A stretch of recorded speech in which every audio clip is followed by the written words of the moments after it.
Уютное место под мерзлым дождем. Ты занял его для меня. Это мило. Красивый пейзаж, но дышать нелегко. Ведь чувство взывало к тебе через силу. Отчаянный ветер мне бьет по лицу. Я рада, что это лишь струи, не руки.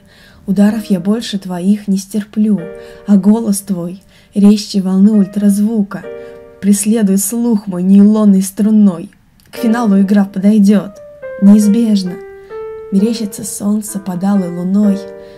Была ссора явью, или я брежу, что был ты когда-то мне самый родной. Душою сливались мы крепче, чем телом.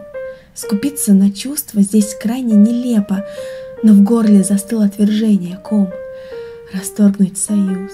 Дотянув до предела, ты долго пытался, и ты преуспел, а я за броней из осколков окрепла, пока ты выдумывал очередь дел, и дверь закрывал, обрубая мне нитку, что еле связует меня меж миров.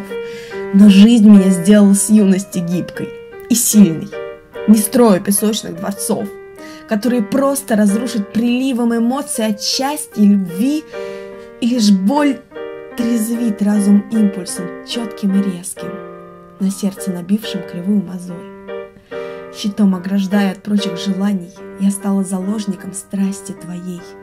Стокгольмским синдромом не оправдали любовные сети. Они все ж прочней.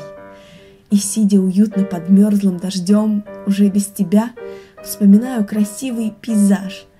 С ним дышать теперь все же легко, когда все грехи за тебя отмолила. Сама буду грязной, возможно, весь век. Мне это не важно, ведь только с тобой могу быть собой, наяву и во сне, в пьяном бреду и в светлом налое. Отвергнуть не сможешь меня до конца.